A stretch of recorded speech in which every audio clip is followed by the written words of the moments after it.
My son texted me, "You're not invited to dinner. My wife doesn't want you." My name is Harold Johnson. I'm 68, with early-stage Alzheimer's disease. That text came from Craig, the son I bought a $520,000 house for, the son who promised to care for me when my memory started failing. What Craig didn't know was that I'd just found something in his briefcase. Legal papers with my name on them. Papers giving him control over every dollar I have, every decision I make, every breath I take. Craig thinks having Alzheimer's makes you helpless. He's wrong.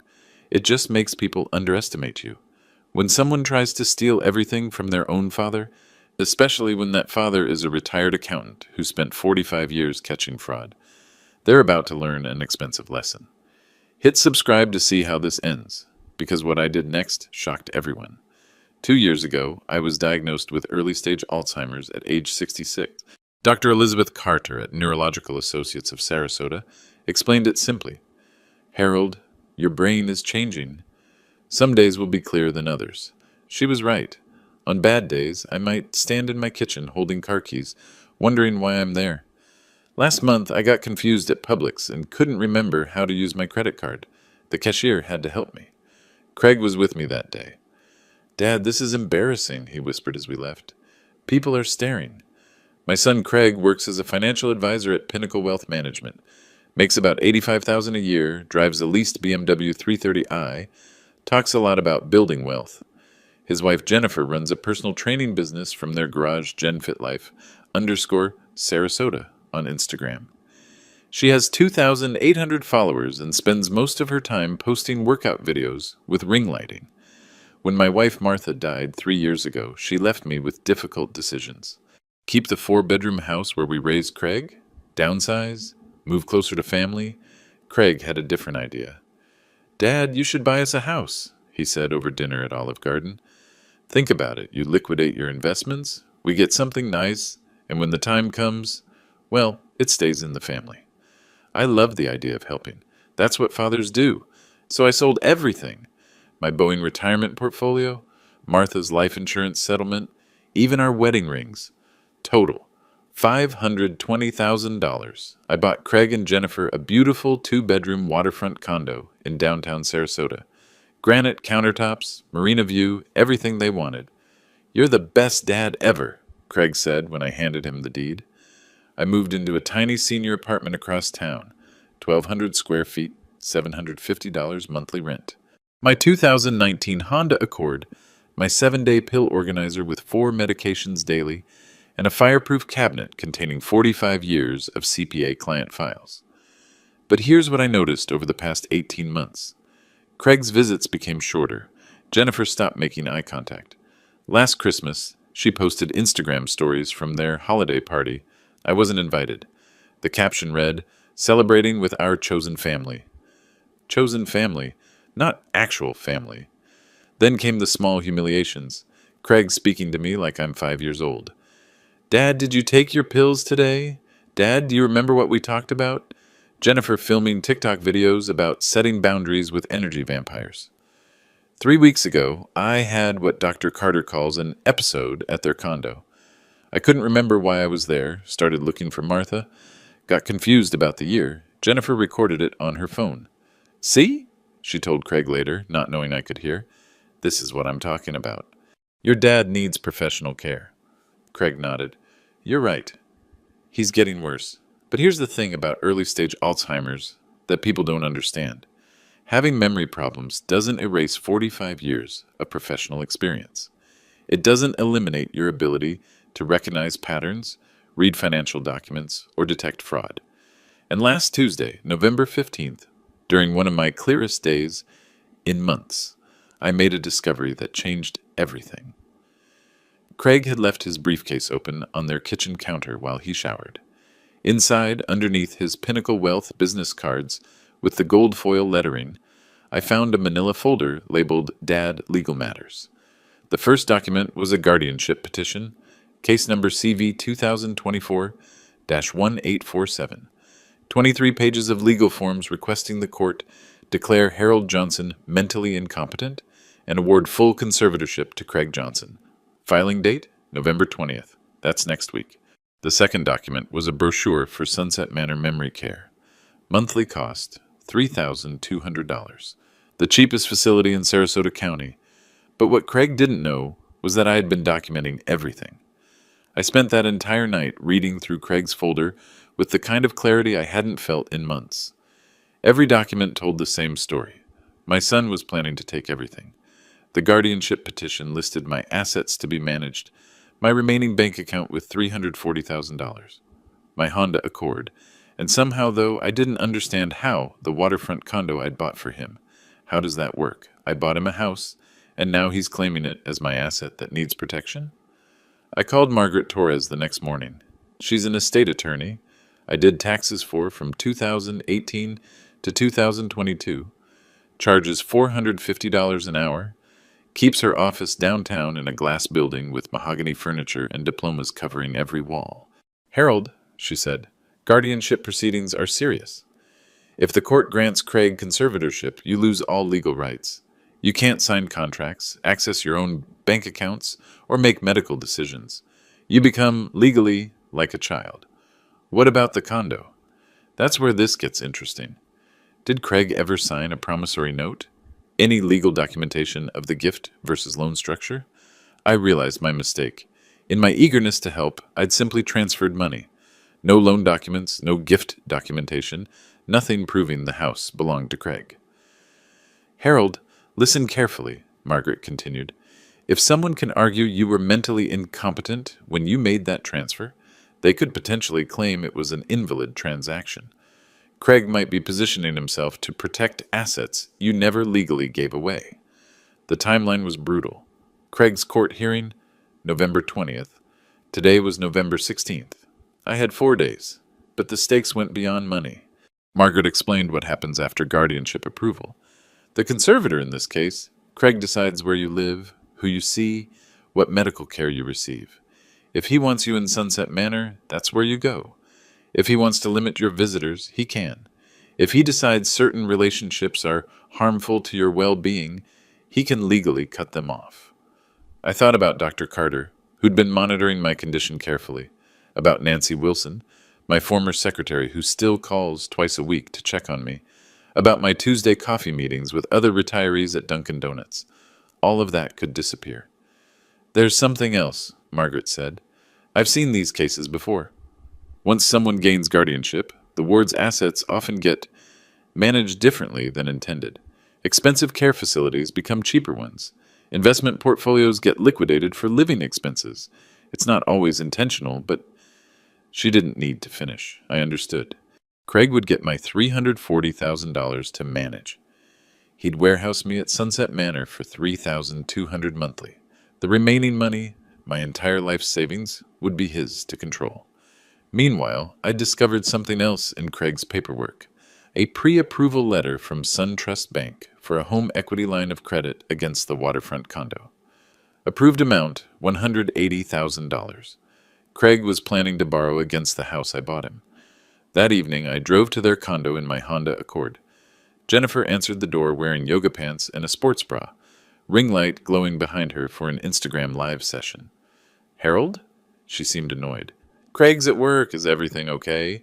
I need to talk to both of you tonight. It's important." "Well, I'm filming content until 8, so..." "Jennifer, this can't wait." Something in my voice made her pause the live stream. Craig arrived home at 6:30, still wearing his Pinnacle Wealth polo shirt, carrying his gold-foiled business cards. I was sitting at their granite kitchen counter, the same counter where I'd discovered his betrayal. "Dad, what are you doing here?" "We need to discuss your plans for November 20th. Craig's face went white. Jennifer looked confused. "I don't know what you mean," Craig said.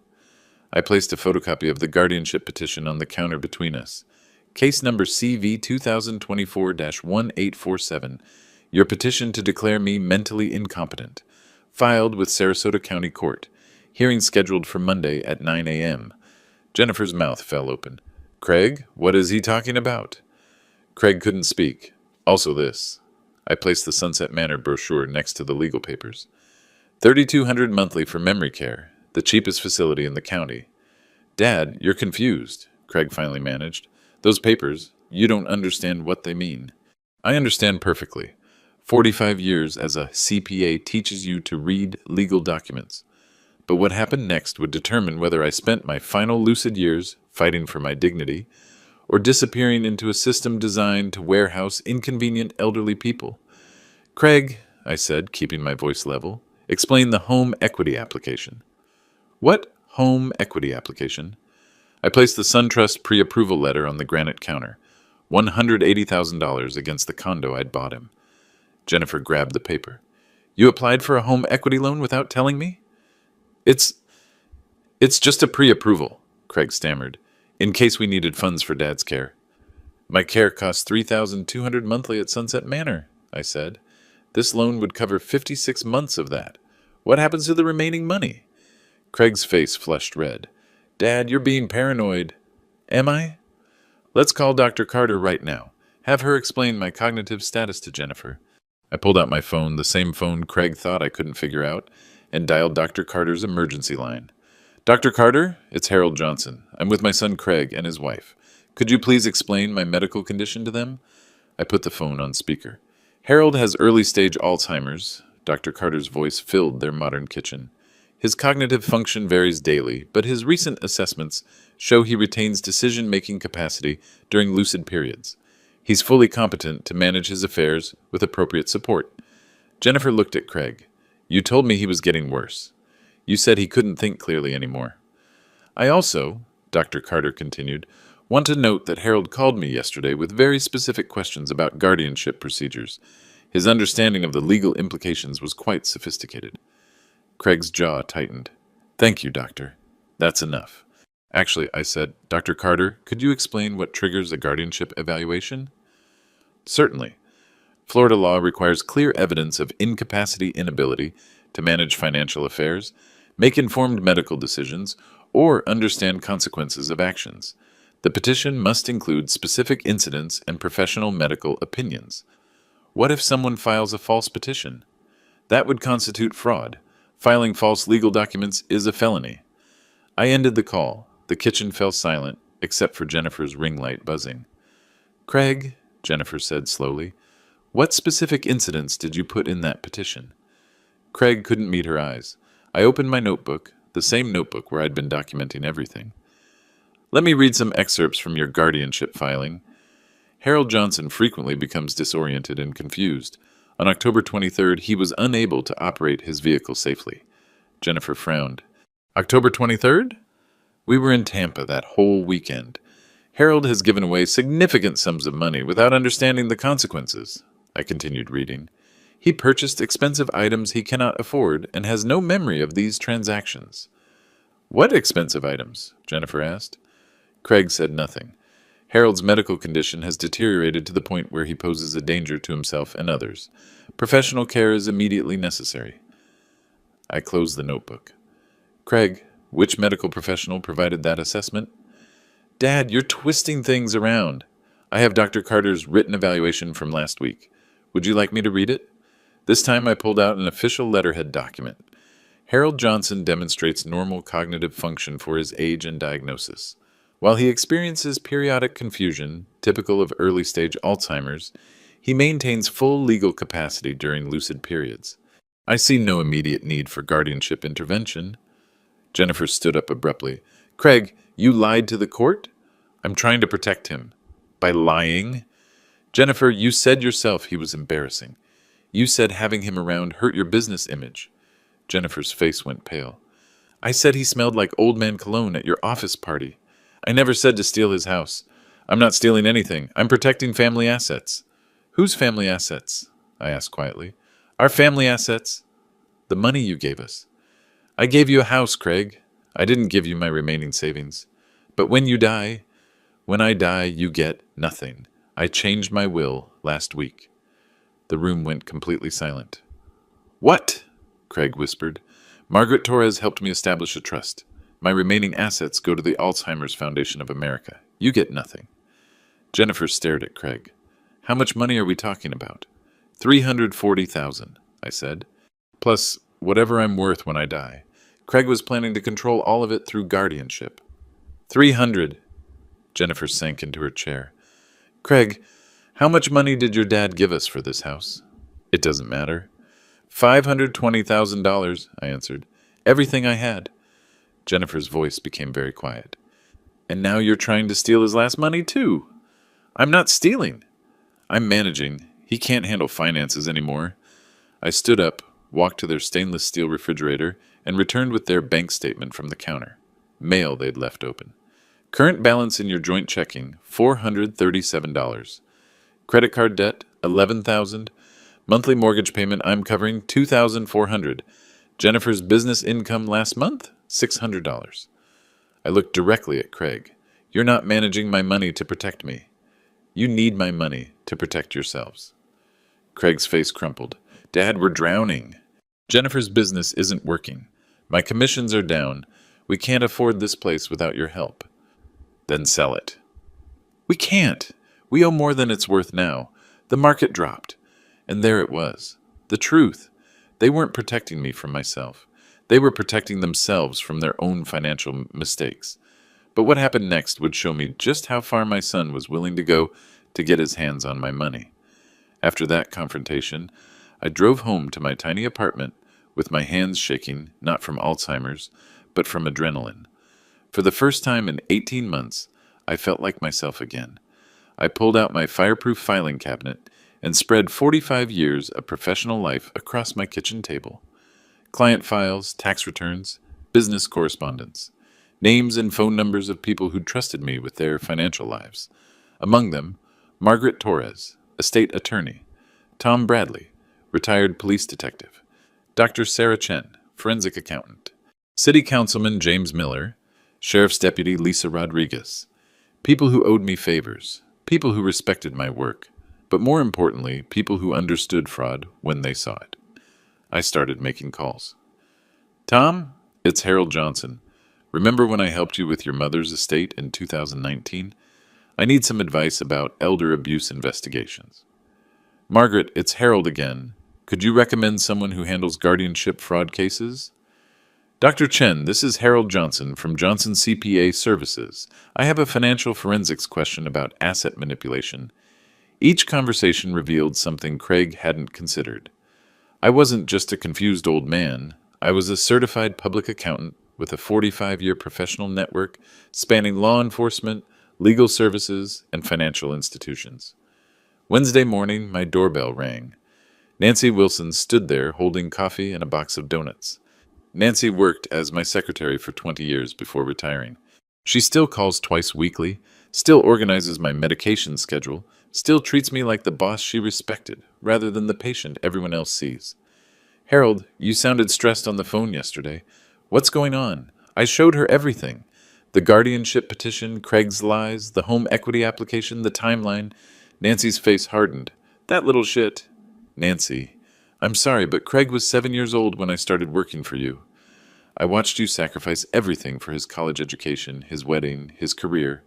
And this is how he repays you? She pulled reading glasses from her purse and started organizing documents with the efficiency that made her my best employee. Harold, do you remember Mrs. Patterson from 2018? Mrs. Patterson, wealthy widow whose nephew tried to get guardianship to steal her estate. I testified as her financial expert witness. Her nephew went to prison for elder abuse. I still have all our notes from that case, Nancy continued. The legal strategies, the documentation requirements, the warning signs of guardianship fraud, everything. She pulled out her phone and started typing. I'm texting Margaret Torres right now. She needs to see this. But then Nancy found something in Craig's paperwork that made her stop. Harold, look at this income verification form Craig submitted to SunTrust. She pointed to a line item. Harold Johnson Family Trust. Monthly income, $3,200. What family trust? Exactly. Craig told the bank you have a trust paying $3,200 monthly. That's how he qualified for the home equity loan. I stared at the document. But I don't have a family trust. No, but if you're declared incompetent and Craig becomes your conservator, he could establish one, using your assets, paying himself a monthly management fee. The pieces clicked together. Craig wasn't just planning to warehouse me at Sunset Manor for $3,200 monthly. He was planning to pay himself $3,200 monthly to manage my trust. My entire life savings would become Craig's salary.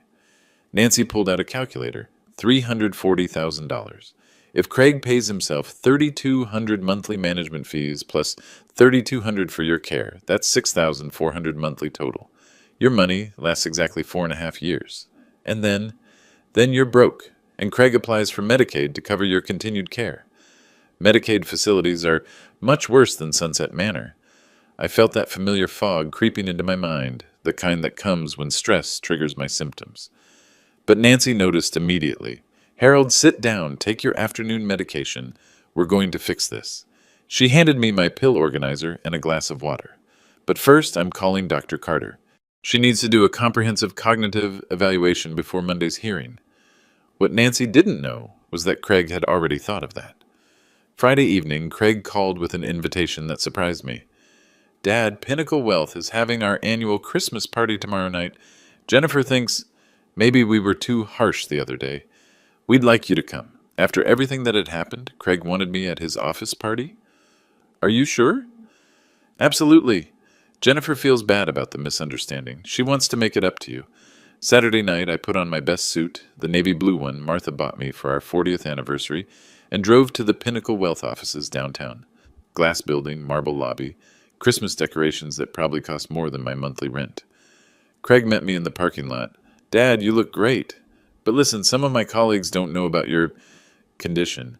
So if you start feeling confused, just let me know, okay?" Red flag. But I was curious what they were planning. The party was elegant. Open bar, catered food, Craig's coworkers in expensive suits, talking about market trends and client portfolios. Jennifer wore a red dress and immediately started introducing me around. "This is Craig's father, Harold," she'd say. "He used to be an accountant." Used to be. Like I was dead. For the first hour, everything seemed normal.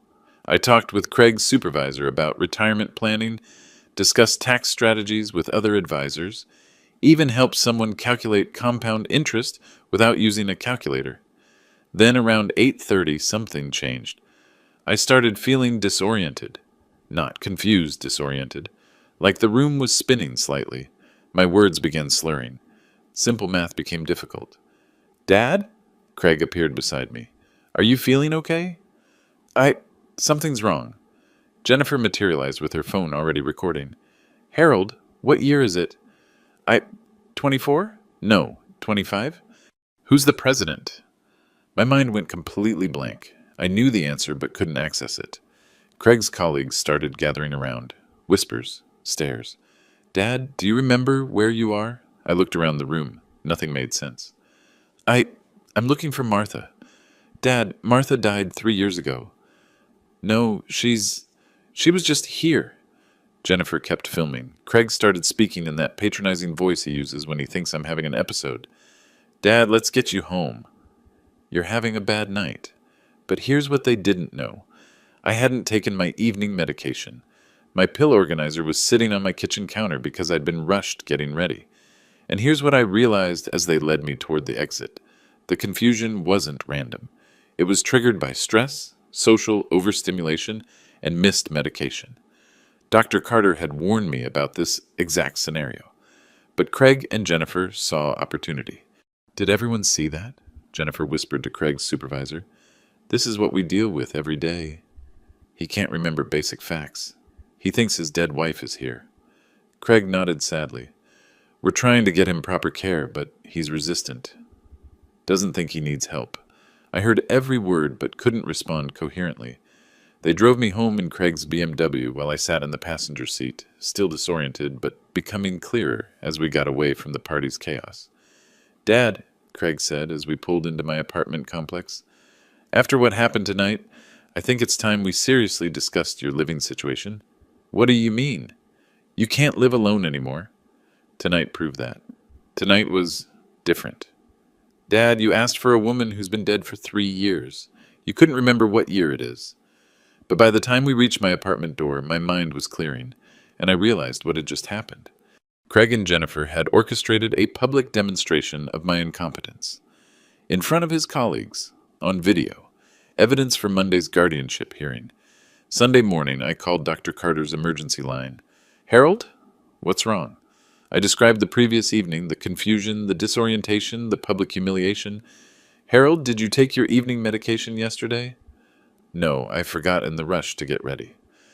That explains everything. Missed medication plus social stress plus unfamiliar environment can trigger exactly those symptoms. It's not progression of your disease, it's situational confusion. But Craig filmed it. Harold, I need to see you immediately. Can you come in this morning? Dr. Carter's office on Sunday was empty except for us. She ran cognitive tests, memory assessments, decision-making evaluations, everything I'd passed before. Harold, your cognitive function right now is completely normal. What you experienced last night was a predictable reaction to missed medication and stress. She handed me a printed report. I'm documenting this officially. Situational confusion does not indicate incompetence, but then she said something that changed everything. Harold, I need to ask you something difficult. Do you think Craig deliberately created circumstances to trigger your confusion? I thought about the timing. The invitation after our confrontation, Jennifer's immediate phone recording, Craig's pointed questions in front of his colleagues. Yes, that's called staging, creating artificial evidence of incompetence. It's a recognized form of elder abuse. Dr. Carter picked up her phone. I'm calling Adult Protective Services. Tonight's incident needs to be reported before tomorrow's hearing. But Craig was already one step ahead of us. Sunday afternoon, a Sarasota County Sheriff's deputy knocked on my door. Mr. Johnson, I'm Deputy Rodriguez. We received a call from your son expressing concern for your welfare. He says you had a serious medical episode last night and are refusing proper care. I showed Deputy Rodriguez the guardianship papers, Dr. Carter's report, the evidence of Craig's planning. She read everything carefully. Mr. Johnson, this is complicated. Your son filed these papers legally. The court hearing is tomorrow. I can't interfere with legal proceedings. But the evidence of staging, that's for the judge to decide. But I will file a report about your allegations. That's the best I can do. After Deputy Rodriguez left, I sat in my tiny apartment, surrounded by evidence of my son's betrayal. Monday morning's hearing was 18 hours away. Craig had public video of my confusion. He had legal papers claiming I was incompetent. He had a care facility ready to receive me. All I had was the truth. But sometimes, in America's legal system, truth isn't enough. I called Margaret Torres. Margaret, I need to know exactly what happens tomorrow if Craig wins. Harold, if the judge grants guardianship, you lose all legal rights immediately. Craig can move you to Sunset Manor that same day. He can access your bank accounts that afternoon. You become, legally, a ward of the state under his control. And if I fight, then we go to war. Monday morning, November 20th, 9 a.m., Sarasota County Courthouse, Room 3B. I arrived with Margaret Torres, Dr. Carter, and Nancy Wilson. Craig came with Jennifer and a lawyer from Pinnacle Wealth's legal department. Judge Patricia Williams presided, a woman in her 60s who'd handled hundreds of guardianship cases. She reviewed Craig's petition while we sat in wooden chairs that reminded me of church pews. Mr. Craig Johnson, Judge Williams began, you're petitioning for guardianship of your father, Harold Johnson, claiming he's mentally incompetent to manage his affairs. Please present your evidence. Craig's lawyer stood up. Your Honor, Harold Johnson suffers from progressive dementia. He's made concerning financial decisions, exhibits dangerous confusion, and requires immediate protective intervention. They presented their evidence. Jennifer's video from Saturday night showing me disoriented and asking for my dead wife. Medical records highlighting my Alzheimer's diagnosis. Documentation of my impulsive decision to give Craig $520,000. Furthermore, Craig's lawyer continued, Mr. Johnson has recently made threats to disinherit his son and has become paranoid and hostile toward family members trying to help him. Judge Williams watched Jennifer's phone video. In it, I looked exactly like what Craig claimed, a confused elderly man who didn't know where he was. Mr. Harold Johnson, the judge said, how do you respond to these allegations? I stood up slowly. Your Honor, my son is lying. Murmurs through the courtroom. That's a serious accusation, Mr. Johnson. Your Honor, I brought evidence. Margaret Torres approached the bench with a folder. Dr. Carter's comprehensive cognitive evaluation from yesterday, financial forensics documentation, and evidence of elder abuse staging. Judge Williams reviewed Dr. Carter's report. Dr. Carter, please explain your findings. Dr. Carter stood. Your Honor, I've treated Harold Johnson for 2 years. His cognitive function varies daily, but he retains full legal capacity during lucid periods. Yesterday's evaluation showed normal decision-making ability. What about the video evidence? Your Honor, Mr. Johnson experienced situational confusion after missing his evening medication and being placed in a stressful, unfamiliar environment. This is common with early-stage Alzheimer's and doesn't indicate incompetence. Craig's lawyer objected. Your Honor, regardless of the cause, the video clearly shows... Actually, I interrupted, I'd like to present additional evidence. Margaret Torres handed me a digital recorder. Your Honor, I recorded my conversation with Craig last Wednesday night. Judge Williams looked surprised. Play it. Craig's voice filled the courtroom. Dad, we're drowning. Jennifer's business isn't working. My commissions are down. We can't afford this place without your help. My voice. Then sell it. Craig's voice. We can't. We owe more than it's worth now. The courtroom went silent. Your Honor, I continued, my son doesn't want guardianship to protect me. He wants it to access my remaining $340,000 because he's financially desperate. Craig's face went red. Jennifer stared at the floor, but I wasn't finished. Nancy Wilson, please stand up. Nancy rose from the gallery. Your Honor, I worked as Mr. Johnson's secretary for 20 years. I've been helping him organize his documents since his diagnosis. What documents? Nancy approached the bench with a thick folder. Evidence that Craig Johnson has been planning this guardianship for months while lying to banks and courts. Margaret Torres took over. Your Honor, this folder contains Craig Johnson's application for home equity credit against the condo his father purchased. Craig claimed Harold has a family trust providing monthly income, a trust that doesn't exist. Furthermore, Craig's guardianship petition contains multiple false statements about specific incidents that never occurred. We have evidence proving Craig was out of town on dates he claims to have witnessed Harold's incompetence. Judge Williams examined the documents. Mr. Craig Johnson, did you falsify information on bank applications? Craig's lawyer whispered urgently in his ear. Your Honor, Craig finally said, I may have misunderstood some details. Did you lie to SunTrust Bank about your father's income? Silence. Did you file false statements in your guardianship petition? More silence. But the most damaging evidence was still coming. Your Honor, I said, I'd like Dr. Sarah Chen to present her financial forensics analysis. A professional woman in a business suit stood up from the gallery. Your Honor, I'm a certified forensic accountant. Harold Johnson asked me to review his son's financial situation. She approached the bench with charts and spreadsheets. Craig and Jennifer Johnson are facing immediate foreclosure. Their mortgage is 3 months behind payments Harold has been making. Their credit card debt exceeds $15,000. Jennifer's business income averaged $450 monthly over the past year. Most concerning, Craig submitted false income documentation to qualify for the home equity loan. He claimed his father was paying him management fees from a trust that doesn't exist.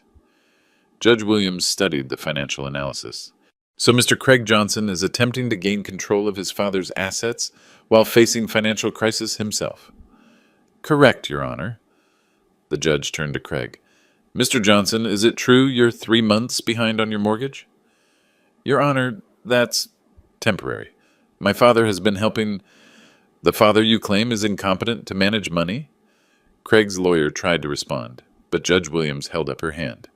Dr. Carter, in your professional opinion, does Harold Johnson have the capacity to understand these financial matters we're discussing? Absolutely, Your Honor. His comprehension of complex financial issues remains excellent. Mr. Harold Johnson, do you understand what's happening in this courtroom? I stood up again. Your Honor, my son is trying to steal my money because he can't manage his own. He's willing to warehouse me in a cheap care facility and lie to courts to do it. And what would you like to see happen? I want to keep control of my own life for as long as possible. When I can't manage anymore, I want Dr. Carter and Margaret Torres to help me make decisions, not someone who sees me as a paycheck. Judge Williams closed Craig's folder and looked directly at him. Mr. Craig Johnson, this court finds your guardianship petition to be fraudulent. The evidence shows you falsified information to courts and financial institutions, staged situations to make your father appear incompetent, and attempted to gain control of his assets under false pretenses. Craig's face went white. Furthermore, I'm ordering immediate investigation by Adult Protective Services for elder abuse. The court also finds probable cause for criminal charges related to falsified documents. She turned to me. Mr. Harold Johnson, this court finds you competent to manage your affairs. Guardianship petition denied. The gavel came down. Craig slumped in his chair. Jennifer was already texting, probably her lawyer. But Judge Williams wasn't finished. Mr. Craig Johnson, I'm also issuing a restraining order. You're prohibited from contacting your father regarding financial matters or attempting to influence his medical care. Violation will result in immediate arrest. As we left the courtroom, Craig grabbed my arm in the hallway. Dad, wait. This is insane. I was trying to help you. No, Craig, you were trying to help yourself. Margaret Torres stepped between us. Mr. Craig Johnson, you're violating the restraining order. Please step away. Craig looked at Jennifer, who was staring at her phone. Jen, say something. Jennifer looked up. Craig, I just got a text from 3 of my clients. They saw the court records online. They're canceling their training sessions. What? It's public record now. Everyone knows you tried to steal from your own father. Craig's world was collapsing in real time, but mine was just beginning to rebuild. That afternoon, I walked into Sarasota Police Department with Margaret Torres, Dr. Carter, and a folder full of evidence. Detective Mike Sullivan, a 30-year veteran who'd worked financial crimes for 15 years, reviewed everything we'd brought. Mr. Johnson, what you're describing is textbook elder financial abuse. The falsified documents, the staging, the attempted asset seizure, this is criminal behavior. What are my options? We can file charges for elder abuse, filing false documents, and attempted fraud. Florida takes these crimes seriously. I thought about Craig, sitting in his BMW in some parking lot, realizing his plan had destroyed his career, his marriage, and his relationship with his only living parent. Detective Sullivan, what would happen to Craig if I press charges? Elder abuse is a third-degree felony in Florida. He's looking at potential prison time, fines, and permanent criminal record. He'd also be barred from working in financial services. And if I don't, then he gets away with it. And probably tries again when you're more vulnerable. Margaret Torres leaned forward. Harold, there's another consideration. Other families are watching this case. If Craig faces no consequences, it sends a message that elder abuse is acceptable. I signed the complaint that afternoon. Within hours, Craig was arrested at Pinnacle Wealth's offices. His colleagues watched as detectives led him away in handcuffs. Jennifer posted about it on Instagram before deleting her entire account. But the criminal charges were just the beginning. Tuesday morning, I called Wells Fargo and spoke to the manager about Craig's home equity application. Mr. Johnson, if your son falsified information on loan documents, that's bank fraud. We take that very seriously. I want to file a formal complaint. We'll investigate immediately. If fraud is confirmed, we'll report it to federal authorities and demand immediate repayment of any funds dispersed. Wednesday, I met with Tom Bradley, the retired police detective I'd helped with his mother's estate. Tom now worked as a private investigator, specializing in financial crimes. Harold, I've been looking into Craig's finances. Want to know what I found? Tom spread documents across my kitchen table. Craig owes $47,000 in credit card debt across 6 cards. He's been using cash advances to make minimum payments. His BMW lease is 2 months behind. Jennifer's business license expired 6 months ago, but she's still operating illegally. How deep are they? They're drowning. Without your money, they'll lose everything within 60 days. Tom pointed to a bank statement. But here's the interesting part. Craig has been withdrawing cash from the home equity line money that's supposed to be secured against the house you bought him. How much? $12,000 so far. He's been gambling. My son had a gambling problem I never knew about. Tom, what happens to the house? Since you paid cash and there's no clear documentation of ownership transfer, you might be able to reclaim it, especially if Craig obtained the home equity loan fraudulently. Thursday, Margaret Torres filed a civil lawsuit against Craig for elder abuse, fraud, and recovery of assets. We also filed to freeze the home equity line and place a lien on the condo. Harold, Margaret explained, This lawsuit serves two purposes. First, it protects your assets from further manipulation. Second, it creates legal precedent for other elder abuse victims. The civil case moved faster than the criminal proceedings. Within a week, Judge Williams issued a temporary restraining order, freezing all of Craig's access to funds connected to my assets. Craig's world collapsed systematically. First, Pinnacle Wealth terminated his employment. Financial advisors can't have pending fraud charges. Second, Wells Fargo demanded immediate repayment of the home equity funds, money Craig had already spent. Third, Jennifer filed for divorce. Her lawyer argued that Craig had hidden his gambling addiction and financial crimes from her. Fourth, the mortgage company, discovering the ownership dispute and Craig's criminal charges, accelerated the foreclosure timeline. But the most devastating consequence was social. Sarasota's professional community is small. Everyone knows everyone. Craig's arrest made the local newspaper. His mugshot appeared on the sheriff's website. Word spread through social media, neighborhood groups, and professional networks. Craig had become the man who tried to steal from his Alzheimer's-stricken father. Friday afternoon, Nancy Wilson called with news. "Harold, Craig's been trying to reach you. He's called the office 12 times today. What does he want? He's asking if you'll drop the charges. Says he's learned his lesson." I thought about it for exactly 30 seconds. "Nancy, please call Craig back. Tell him this. I didn't raise him to steal from family. I didn't work 45 years to fund his gambling addiction. And I didn't survive Alzheimer's this long just to let him destroy my dignity." Should I tell him anything else? Yes. Tell him when he's ready to take responsibility for what he did. Not just sorry he got caught. We can talk. Until then, he's proven he can't be trusted with my well-being. Nancy paused. "Harold, are you sure? He's still your son." "Nancy, Craig stopped being my son the moment he decided my confusion was more valuable than my love." The civil lawsuit proceeded to settlement negotiations. Craig's lawyer proposed a deal. Craig would return any remaining funds, surrender all claims to the condo, and agree to supervised visitation only. In exchange, I would agree not to pursue additional criminal charges beyond what was already filed. I accepted the deal, not because I forgave Craig, but because I wanted closure. But the most important action I took was establishing new protections for my future. 6 months later, the full consequences of Craig's choices became clear. Craig pled guilty to elder abuse and filing false documents. He received 18 months probation, community service, and a permanent criminal record. His financial advisor's license was permanently revoked. Jennifer's divorce was finalized in March.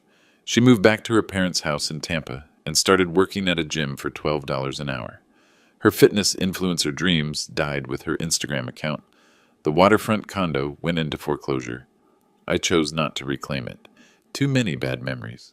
Instead, I let the bank sell it and used my legal settlement to upgrade my own living situation. I moved into Sunrise Senior Living, not because I needed care, but because I wanted community.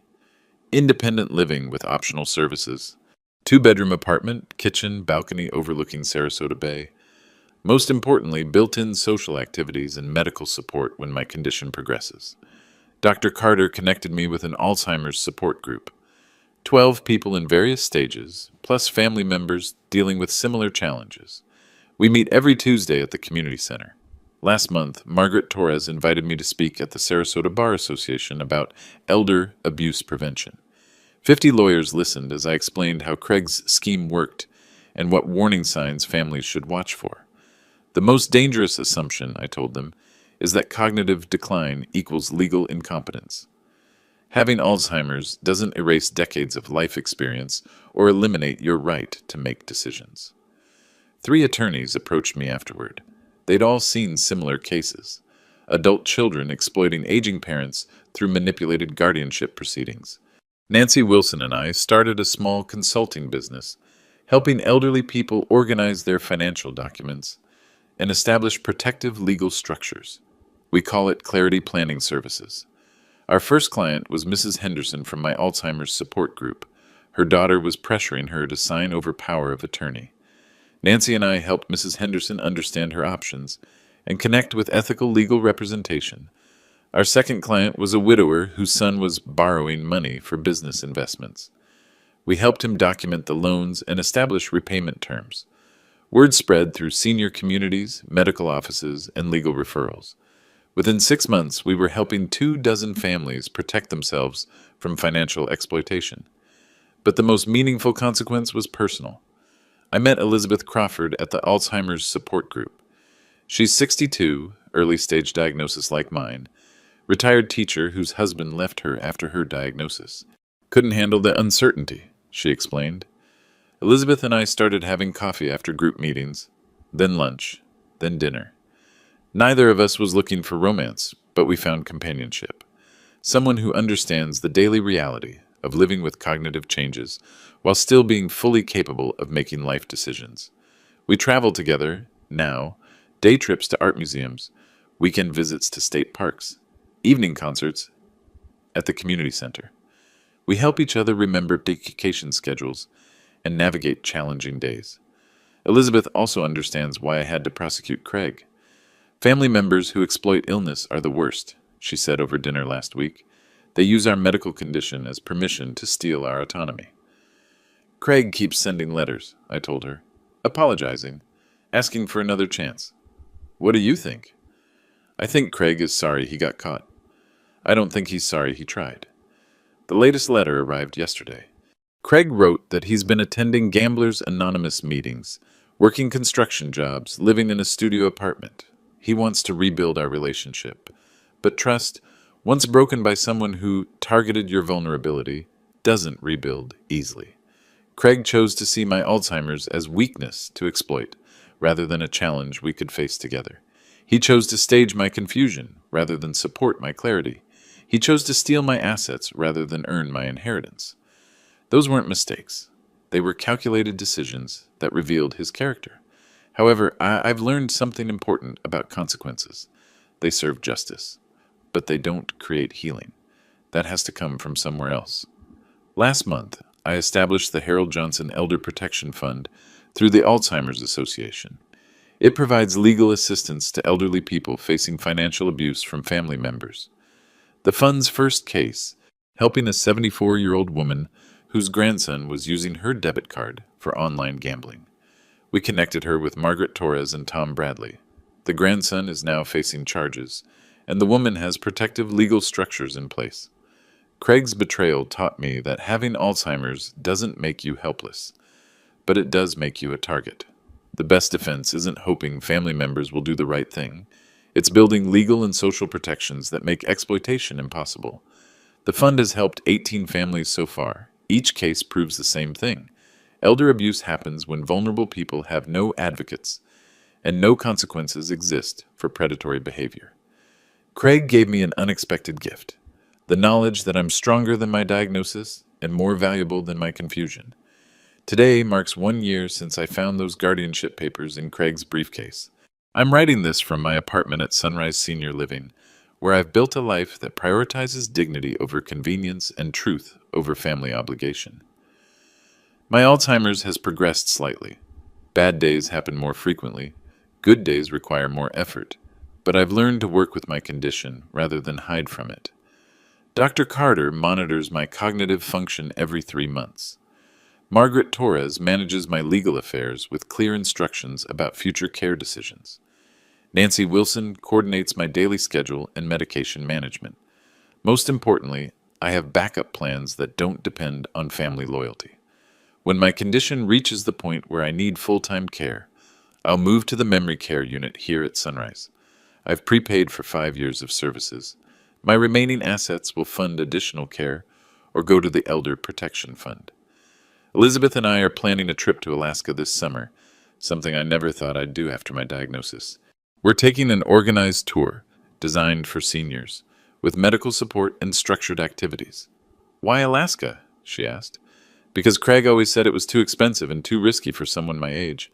I want to prove him wrong about everything. Craig still writes letters. His probation ended last month. He's working steadily, living responsibly, claiming he's changed. Maybe he has. Maybe prison and consequences taught him lessons I couldn't. But I've built a life that doesn't require his redemption. The hardest lesson of this experience wasn't that my son tried to steal from me. It was that I had to choose between family loyalty and personal protection. And family loyalty almost destroyed me. Some people will call me harsh for prosecuting my own son. They'll say family should forgive family, that Craig was desperate and made mistakes. But here's what I learned. When someone uses your illness as permission to exploit you, forgiveness without consequences becomes enablement. Craig didn't make mistakes. He made choices. Now he has to live with them. I'm living with mine too, and for the first time in 2 years, those choices prioritize my well-being over other people's comfort. If you're watching this and you're facing similar decisions with aging parents or your own health challenges, remember this. Having a medical condition doesn't make you a burden. It makes you someone who deserves protection, respect, and the right to maintain control over your own life. Subscribe if this story resonated with you, and let me know in the comments where you're watching from. Because dignity isn't something you lose with age, it's something you fight to keep.